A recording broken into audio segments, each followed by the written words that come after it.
प्रिय एवं सज्जनों, कोटिशः प्रणाम है आप सबके श्री चरणों में नत शिर वंदना।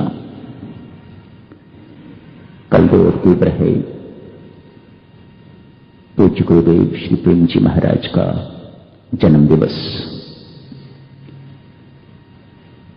उनके श्री चरणों में श्रद्धा सुमन अर्पित किए जाएंगे। कल प्रातः नाश्ते के तुरंत बाद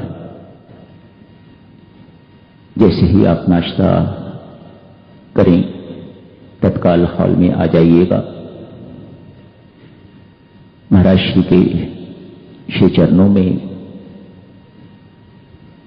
पंखुड़ियां पुष्पों की अर्पित की जाएंगी। पंक्तियां बन जाएंगी, एक एक पंक्ति से आते जाएंगे सब लोग, सब साधक बाहर से लोग भी आएंगे। फूल इत्यादि लाने की आपको आवश्यकता नहीं, यहीं से गोविंद राम जी प्रबंध कर देते हैं। हो गया हुआ होगा प्रबंध। इस प्रकार से दोनों हाथ इस प्रकार से करके पंखुड़ियां लीजिएगा और महाराज के श्री चरणों में अर्पित कर दीजिएगा। ऐसे करने की आवश्यकता नहीं, बहुत आगे उनके चरणों पर ऐसे रखने की आवश्यकता नहीं। आप जहां भी रखेंगे मुझे पूर्ण आशा है महाराज श्री स्वीकार करेंगे। आप मेहरबानी करके बिल्कुल बड़ी श्रद्धापूर्वक, श्रद्धा सुमन,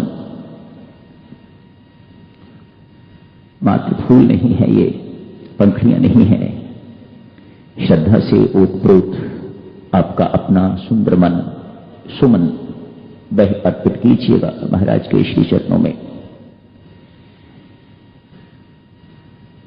कोशिश की जाए कि 9 बजे तक ये कार्यक्रम समाप्त हो जाए। महाराज श्री के चरणों में चढ़े हुए फूल प्रसाद के रूप में आपको दे भी दिए जाएंगे और यदि आप बहुत देर नहीं लगाएंगे तो उस वक्त आपको एक 108 मनके की माला भी दे दी जाएगी। यदि आप देर ना लगाएं तो, यदि आप देर लगाते रहे तो बड़ी मुश्किल हो जाएगी। 9 बजे तक कार्यक्रम की समाप्ति होनी ही है। 9:30 बजे तो श्री रामायण जी का पाठ आरंभ होगा। पूर्ण आशा है आप सब सहयोग देंगे। सर्वशक्तिमते परमात्मा श्री रामायण मां का पाठ चलता रहेगा और उसी पाठ के साथ हम महाराज के श्री चरणों में पुष्प अर्पित करेंगे। धन्यवाद।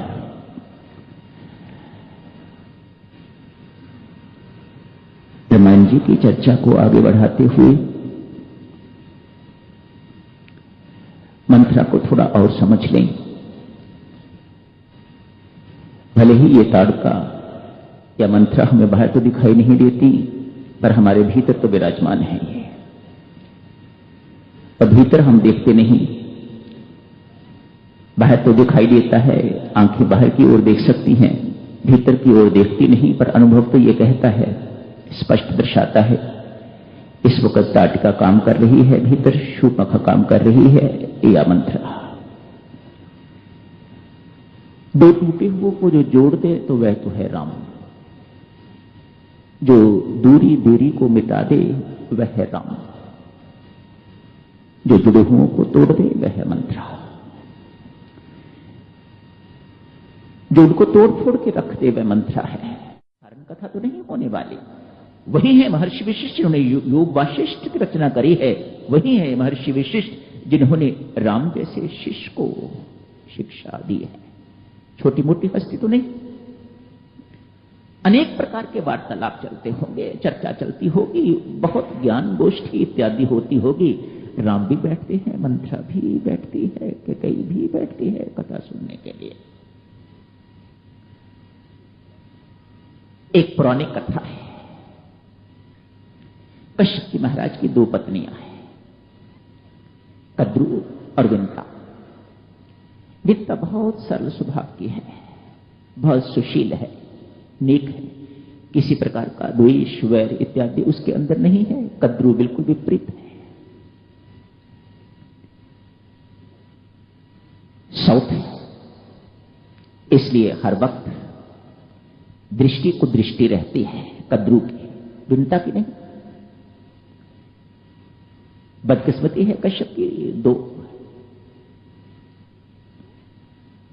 दो हैं तो कद्रू जो है हर वक्त इस प्रकार की दृष्टि उस पर रखती है, किसी न किसी ढंग से इसको नीचा दिखाया जाए, किसी न किसी ढंग से इसको तंग किया जाए, परेशान किया जाए, ईर्ष्या की भावना के कारण।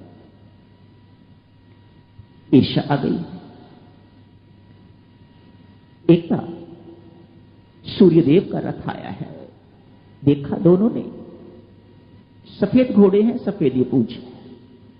कद्रू कहती है नहीं, इसकी पूंछ काली है। विंता कहती है नहीं, सफेद घोड़े हैं, श्वेत घोड़े हैं, उनकी पूंछ भी सफेद ही है। कद्रू कहती है नहीं, सफेद नहीं, काली है। सर्पों की मां है ये कद्रू। पुरानी कथाएं हैं इसी प्रकार की हैं। सर्पों की मां है, काले जितने सांप थे सबको बुला लिया, शर्त रख दी, पास जाके देख लेना, यदि पूंछ काली हुई तो जिंदगी भर तू मेरी दास्ता करेगी। ये कद्रू की चाल।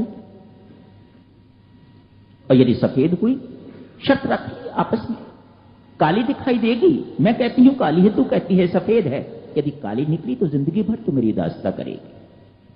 विंता बेचारी मान जाती है, ठीक है, उसे सत्य बिल्कुल ठीक दिखाई दे रहा है। सूर्य के रथ के जो घोड़े हैं उनकी पूंछ सफेद है, काली नहीं। ये सर्पों की मां है, सारे काले सर्पों को बुला के हुक्म देती है, सारी की सारी पूंछों को इस प्रकार से लपेट दो कि पूंछ काली दिखाई दे। और विंता को कहती है आ मेरे साथ, आके देख पूंछ सफेद है या काली। सारी की सारी जितने घोड़े लगे हारे थे उनकी पूंछें काली दिखाई दे रही हैं। विंता जिंदगी भर दास, नौकरानी, सेविका बन के व्यतीत करती है। कद्रू का षड्यंत्र है ये, उसकी चाल है, उसकी कूटनीति है, ये दुष्ट है। विंता के ही पेट से कालांतर में गर्भदेव का जन्म होता है, जो सांपों को खाता है। अपनी मां का बदला लेने के लिए, प्रतिकार के लिए इन्होंने मेरे मां के साथ अन्याय किया है, अत्याचार किया है, दास्ता दी है, सेविका बन के रही है वह कद्रू की जो इसके योग्य नहीं है। इसका बदला लेने के लिए वह सर्पों को खाते रहते हैं। गर्भ जी महाराज का ये काम है, वह सर्पों को खाते रहते हैं। जानते हो ऐसी कथाएं जहां सौत है, ये कथाएं चुन चुन के तो मंत्रा कैकेयी को सुनाती है। मंत्रा को छोटी मोटी हस्ती नहीं,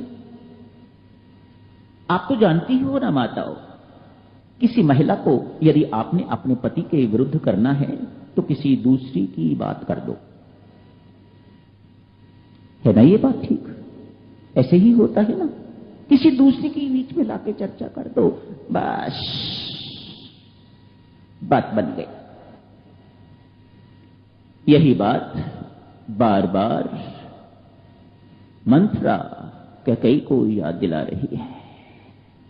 अरे कुशल्या, साउथ है तेरी, तू तो बड़ी सरल है विंता की तरह, कद्रू की तरह कन्निंग नहीं कहती, तू तो बड़ी सरल है विंता की तरह। देख तेरी दुर्दशा भी ऐसी ही जैसी विंता की हुई थी। वह कुशल्या तो कद्रू है, कद्रू, तू तो बड़ी सरल है। कैकेयी अपनी प्रशंसा सुन के, भक्तजनों ये प्रकृति है ना, परिस्थिति है ना, ये हमारी कमजोरियों को भली भांति जानती है। जहां जहां आपकी जो जो कमजोरी है उस कमजोरी का वह परिस्थिति लाभ लेती है। कैकेयी हम सब की तरह अपनी प्रशंसा की बड़ी भूखी है। आज मंत्रा ने उसे विंता के तुल्य बता दिया, मानो प्रशंसा का पुल बांध दिया, तो वह राजी हो गई। मंत्रा जैसी तू कहती है वैसा ही होगा। अपनी प्रशंसा सुन के तो अति प्रसन्न हो गई है। ऐसी कथाएं चुन चुन के सुनाती है ताकि पति को नहीं कहती है कि वह गलत है, ये कुशल्या का पढ़ाया हुआ है इसलिए वह ऐसा कर रहा है।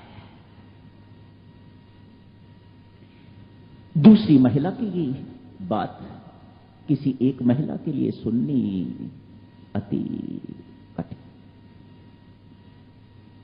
ये नहीं सुनी जाती। इसलिए दशरथ की बात वह जानती है, इस बात को नहीं करती, वह कौशल्या की बात करती है। उसका पढ़ाया हुआ है ये तो तेरे मुट्ठी में बंद था, आज देख किस प्रकार का ये कर्म कर रहा है, क्यों कर रहा है। इसलिए वह तेरी जो सौत है